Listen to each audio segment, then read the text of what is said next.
즉 자아라는 건 우리에게 가장 익숙한 개념이면서도 동시에 가장 풀기 어려운 미스터리 중 하나입니다. 지금부터 우리가 너무나 당연하게 생각해왔던 이 자아의 정체가 대체 무엇인지 그 본질을 한번 제대로 파헤쳐보겠습니다. 우리 대부분은 거의 모든 사람이 마음속 깊은 곳에서는 이렇게 생각할 거예요. 내 안에는 변하지 않는 나만의 어떤 본질, 진짜 내가 있어. 이런 식으로요. 굉장히 자연스럽고 또 아주 강력한 느낌이죠. 자, 그런데 바로 이 지점에서 모든 질문이 시작되는 겁니다.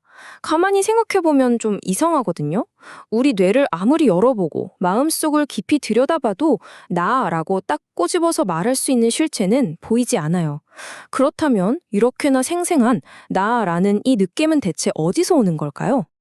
이 미스터리를 풀 첫 번째 단서는 좀 의외일 수 있는데 아주 오래전 통찰에서 찾을 수 있습니다. 여기서 중요한 건 이걸 종교로 접근하는 게 아니고요. 일종의 초기 심리학적인 틀로서 고대 철학이 내놓은 분석을 살펴보려는 겁니다. 고대 불교 철학을 보면 자아가 어떤 고정된 실체가 아니라고 말합니다. 그 당시로서는 정말 혁신적인 관점이었죠. 다시 말하지만 이건 어떤 믿음의 문제가 아니라 인간의 마음에 대한 아주 냉철하고 분석적인 결론이었습니다. 핵심은 이런 겁니다. 고대 철학의 분석에 따르면 나라고 부를 만한 어떤 고정된 중심점 같은 건 없다는 거예요. 그럼 마음은 뭐냐?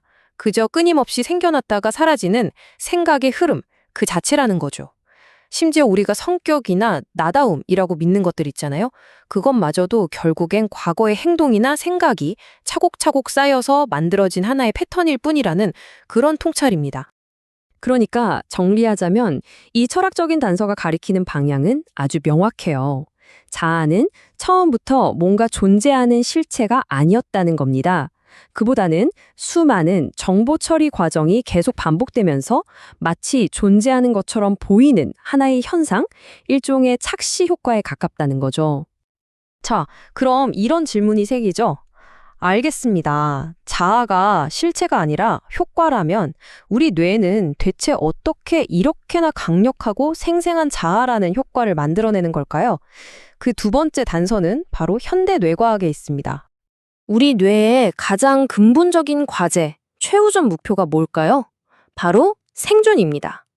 매 순간 생존해야 한다는 이 문제를 해결해야 하거든요. 그러려면 어떻게 해야 할까요? 네, 주변에서 쏟아져 들어오는 어마어마한 양의 정보를 아주 효율적으로 처리해야만 합니다.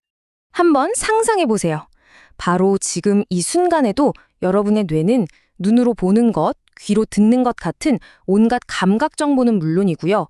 과거의 기억들, 지금 느끼는 감정, 혹시 모를 위협 신호, 그리고 다른 사람의 표정 같은 사회적인 단서까지 이 모든 걸 정말 말 그대로 동시에 처리하고 있는 겁니다. 이렇게 복잡한 상황을 관리하기 위해서 뇌는 정말 우아하고도 영리한 해결책을 찾아냈습니다. 그건 바로 여기저기 흩어져서 들어오는 수많은 정보의 흐름을 나라는 단 한 명의 주인공이 겪는 하나의 이야기처럼 싹 묶어버리는 거였죠. 바로 이 지점에서 모든 퍼즐이 맞춰집니다. 우리가 나라고 느끼는 이 자아의 정체는 사실 뇌의 그 복잡한 모든 정보 처리를 한눈에 보기 쉽게 요약해서 보여주는 일종의 사용자 인터페이스, 그러니까 UI였던 겁니다. 이 UI라는 비유를 생각해보면 훨씬 더 명확해져요. 우리가 경험하는 이 단일한 나라는 느낌은 마치 컴퓨터 바탕화면의 아이콘 같은 거예요. 우리가 볼 땐 그냥 단순한 아이콘 하나잖아요. 하지만 그 뒤에서는 수없이 복잡한 코드가 돌아가고 있는 거죠. 마찬가지로 자아는 뇌의 그 모든 복잡한 실제 작동을 딱 요약해서 보여주는 하나의 아이콘, 그 이상도 이하도 아니라는 겁니다. 자, 지금까지 고대 철학과 뇌과학의 단서를 살펴봤는데요. 이제 이 주장을 거의 확정짓는 아주 결정적인 증거를 하나 보여드리겠습니다. 바로 우리 시대에 등장한 자아 없는 지능입니다. 요즘 많이들 써보셨을 챗 GPT 같은 최신 인공지능 언어 모델들을 생각해 보세요. 정말 사람처럼 자연스러운 대화를 나누고 특유의 일관된 스타일을 유지하고 꽤 복잡한 문제까지 촉촉 해결하는 능력을 보여주잖아요. 그런데 여기서 정말 중요한 질문이 하나 나옵니다. 이 AI 시스템 내부를 아무리 뜯어봐도 우리가 생각하는 나라던가 어떤 중심적인 자의식 같은 건 전혀 존재하지 않거든요. 그럼 대체 어떻게 자아도 없는데 이렇게 일관성 있는 반응을 만들어낼 수 있는 걸까요? 답은 놀랍게도 간단합니다. 애초에 일관성이라는 게 어떤 단일한 자아에서 나올 필요가 없었다는 거죠. AI는 그냥 방대한 데이터 속에서 학습한 수많은 패턴을 계속 누적하고 반복할 뿐이에요. 그런데 그 결과물이 마치 하나의 성격이나 자아가 있는 것처럼 보일 뿐인 겁니다. 자아 없이도요. 그렇다면 우리 뇌는 구체적으로 어떤 단계를 거쳐서 나라는 이 정교한 인터페이스를 만들어내는 걸까요? 지금부터 그 알고리즘을 한 단계씩 차근차근 짚어보겠습니다. 자, 이 과정을 한번 쭉 따라가 봅시다. 그럼 자아가 어떻게 만들어지는지 그 원리가 보일 겁니다. 먼저 외부에서 어떤 자극, 데이터가 들어오죠. 그럼 뇌는 이걸 기존에 있던 패턴과 연결하고 거기에 감정이라는 꼬리표를 딱 붙여서 이건 나의 경험이구나 하고 저장합니다. 이 과정이 수없이 반복되면서 하나의 거대한 흐름, 즉 서사가 만들어지는 거고요.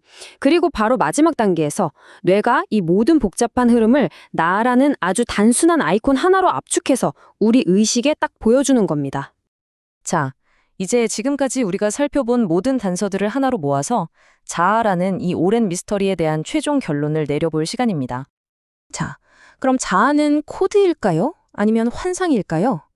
놀랍게도 정답은 둘 다입니다. 이게 무슨 말이냐면요. 뇌과학이나 AI의 관점에서 보면 자아는 분명히 일관성을 만들어내는 기능적인 정보 구조, 즉 코드가 맞습니다. 하지만 동시에 고대 철학의 통찰처럼 그 코드의 중심을 아무리 들여다봐도 어떤 단일하고 본질적인 실체는 없으니까 환상이라고도 할 수 있는 거죠. 그래서 이 두 가지 측면을 모두 담아서 우리는 자아를 환상적 코드라는 새로운 용어로 정의해 볼 수 있겠습니다. 이건 말 그대로 실체적인 핵은 없지만 완벽하게 기능하고 기능은 하지만 그 근원적인 본질은 텅 비어있는 그런 시스템을 의미하는 겁니다. 오늘 우리가 나눈 이야기의 핵심을 딱 한 문장으로 요약하자면 바로 이겁니다.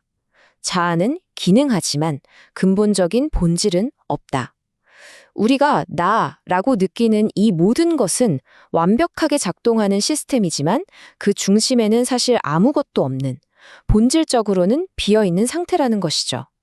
자, 이제 마지막으로 이 질문 하나를 여러분께 던지면서 마무리하려고 합니다. 만약 나라는 존재가 한번 정해지면 바꿀 수 없는 어떤 운명 같은 게 아니라 얼마든지 업데이트하고 수정할 수 있는 하나의 운영체제, 하나의 코드와 같다면 어떨까요? 여러분은 자신의 코드를 어떻게 한번 새롭게 디자인해보고 싶으신가요? 깊이 한번 생각해볼 만한 질문이 아닐까 싶습니다.